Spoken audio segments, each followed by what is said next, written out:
श्वेता झा और आप देख रहे हैं आज तक। तपोवन बांध पर 7 फरवरी को जो आपदा आई थी वो कितनी भयानक थी, इसके कई सबूत और तस्वीरें अब तक सामने आ रहे हैं। अब आपको बता दें कि लेकिन आज एक ऐसी तस्वीर सामने आई है जो आपके दिल दहला दे। ग्लेशियर फटने के बाद जब तेज आवाज के साथ तपोवन बांध की तरफ मलबे का सैलाब बढ़ने लगा तो कई कर्मचारी जान बचाने के लिए बांध के ऊपर चले गए, लेकिन सैलाब इतना भयानक था कि इसके आगे बांध की ऊंचाई भी मौनी साबित हुई। लोग बचने की कोशिश में यहां वहां भागते रहे, लेकिन एक मलबे की ताकतवर रफ्तार में बह गया। ये देखिए तस्वीरें किस तरह से यहाँ पर जो सर्कल में आप देख रहे हैं, यहाँ पर वो लोग हैं जो कि जान बचाने की कोशिश कर रहे हैं और पीछे से आता ये मलबा। लोग इधर उधर भाग रहे हैं, लेकिन इन्हें समझ नहीं आ रहा कि आखिर जाएं तो जाएं कहां।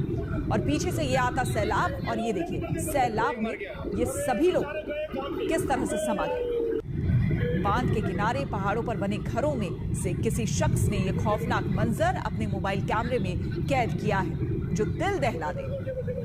अरे टावर कैम भी गया।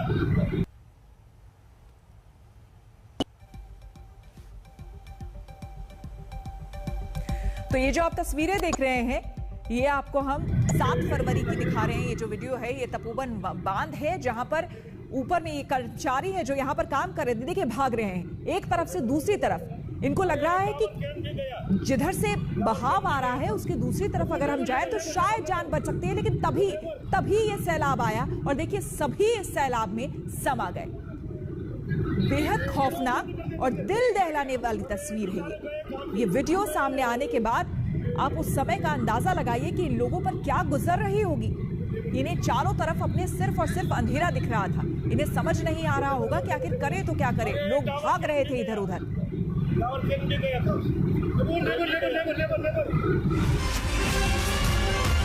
एक नया वीडियो सामने आया है उत्तराखंड के तपोवन में रेस्क्यू ऑपरेशन, लेकिन इस बीच आपको हम बता दें इन्हीं लोगों की तलाश कि शायद कोई बचा हो।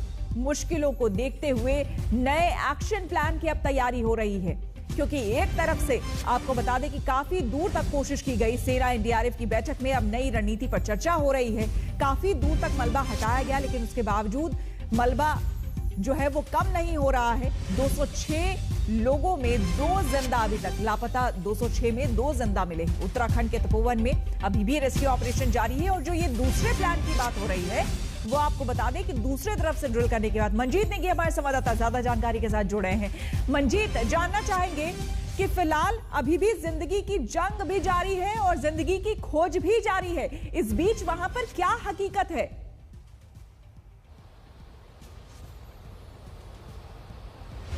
श्वेता, अभी तक सभी जो एजेंसियां यहाँ पर काम कर रही हैं उनको 120 मीटर तक जाने में सफलता तो मिली है, लेकिन अब चौथा दिन शुरू हो गया है। और लेकिन जो 35 से ज्यादा लोग अंदर बंद हैं उनकी का कोई सुराग नहीं मिला है। तमाम कोशिशें इस वक्त चल रही हैं। हम आपको दिखा रहे हैं कि यहाँ पर डोजर के अलावा दूसरी मशीनें जो लगी हैं वो लगातार मलबा निकाल रही हैं, लेकिन जो जानकारी मिल पा रही है लगातार अंदर से मलबा दोबारा आ रहा है। आपको दिखाएंगे कि यहाँ पर जो भारतीय नौसेना के मरीन ड्राइवर्स हैं वो भी पहुंचे हैं, लेकिन मलबा इतना ज्यादा है उन्होंने भी अंदर जाकर देखा है, लेकिन जहां तक जो लोग अंदर हैं उनको उन तक पहुंचना अभी तक उनसे संपर्क नहीं हो पा रहा है। तमाम तकनीक का इस्तेमाल कर लिया गया है, चाहे ड्रोन की बात करें, इलेक्ट्रॉनिक सर्विलांस की बात करें, हेलीकॉप्टर से भी कल हाई रेजोल्यूशन कैमरे की मदद ली गई थी। अभी तो इस वक्त एक बैठक यहाँ पर खत्म हुई है जिसमें दोबारा से एक नई रणनीति की बात की जा रही है, किसी दूसरे रास्ते से वहां पर पहुंचने की बात की जा रही है, क्योंकि एनडीआरएफ, एसडीआरएफ, भारतीय सेना अपने तमाम लोगों के साथ यहाँ पर कह सकते हैं कि इस वक्त यहाँ पर 1000 से ज्यादा जो कर्मी हैं वो मौजूद हैं अलग अलग एजेंसियों के, लेकिन उसके बावजूद सफलता नहीं मिली है। और लगातार जो मशीनें हैं वो अंदर से मलबे को लेकर बाहर आ रही हैं, लेकिन उसी के मुकाबले में उतना ज्यादा मलबा यहाँ पर आता दिख रहा है। मंजीत, एक और बात आपसे समझना चाहेंगे, ये जहां पे आप खड़े हैं ये एंट्रेंस है, ये मुख्य द्वार है उस टनल का जहां से मलबा निकाला जा रहा है, लेकिन बताया ये जा रहा था कि इसकी जो दूसरे तरफ है यानी कि पीछे का जो रास्ता है अब वहां पर ड्रिल करके या फिर वहां से मलबा हटाने की कोशिश की जाएगी। कि उस प्लान को लेकर कोई चर्चा हो रही है?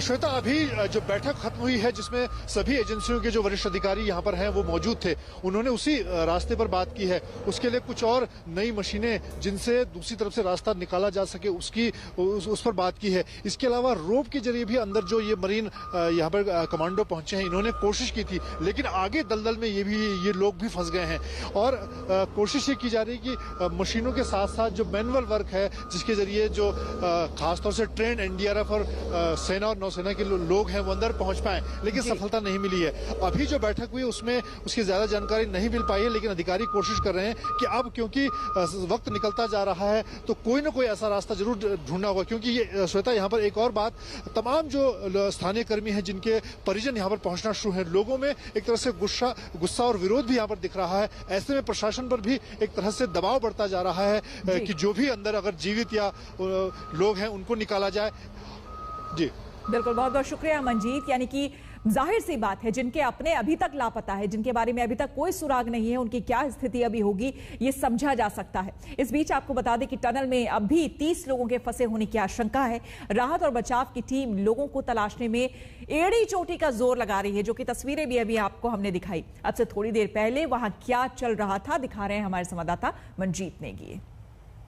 हमारे साथ एनडीआरएफ के कमांडेंट पीके तिवारी हैं। आपसे जानना चाहूंगा, अब चौथे दिन की शुरुआत हो रही है, अब तक किस तरह से, क्योंकि दिन रात आप लोग काम कर रहे हैं, क्या देखिए, हमारे रेस्क्यूअर्स अलग अलग एजेंसियां और मशीनें लगातार भागों में काम कर रही है, लेकिन अभी तक चूंकि ऑपरेशन को हम मुकाम तक नहीं पहुंचा पाए, इसलिए हमें भी थोड़ा महसूस हो रहा है। और जहां तक हमारी टीमें 5 टीमें लगी हुई हैं इस काम में, 2 टीमें हमने रेनी में लगा रखी है, 2 टीम यहाँ पे है और 1 टीम अभी तीसरी जो नदी के किनारे किनारे सर्च करते हुए चलेगी। रेनी में भी लग रहा था कि वहाँ पे सारा कुछ बास आउट हो गया, लेकिन जब हमारी टीम ने वहाँ पे कल काम किया है तो 4 लोगों को हमने रिकवर किया, डेड बॉडी को, और उनकी शिनाख्त भी हो गई है। जो वहाँ पे काम करने वाले इंजीनियर, इलेक्ट्रीशियन, पुलिसकर्मी भी थे। तो हमें पूरी आशंका है कि नदी किनारे भी काफी लोग फंसे होंगे। उसके लिए एक टीम हम पूरे इक्विपमेंट के साथ नदी के किनारे किनारे वो आगे तक जाकर के इसको करेंगे। जिस तरह से रेनी में आपने 4 लोगों के शव बरामद किए, हमने देखा कि रात में भी आप लोग मशीनों के जरिए अंदर टनल के अंदर काम कर रहे हैं। किस तरह की उपकरण है और किस तरह की चीजों से आप लोग इसको अंजाम दे रहे हैं? हमारे पास इक्विपमेंट तो जो ड्रोन ऑपरेशन भी हमने करके देखा, लेकिन उसका भी लिमिटेड अप्रोच हो पा रहा है। टनल में एक तरफ से मलबा निकाला जा रहा है, दूसरी तरफ से फिर से आ जा रहा है, क्योंकि मल्टी टनल है, उसमें इंटरकनेक्टेड, और सबके हाइट अलग अलग वहाँ पे है, कोई ज्यादा गहराई में है। तो एक तरफ से मलबा जो निकाल रहे हैं, दूसरी तरफ से मलबा और उसमें आ जा रहा है, लेकिन फिर भी और कोई हम उसमें जो अभी थोड़ी देर में आपको पता चल जाएगा, उसमें कुछ और पॉलिसी में हम चेंज करके जो मीटिंग के बाद तय होगा, तो निश्चित रूप से हम आज इसको कोई अंजाम तक पहुंचाने की कोशिश करेंगे। हम रुकेंगे यहाँ पर एक छोटे से ब्रेक के लिए। बने रहे हमारे साथ, देखते रहिए आज तक।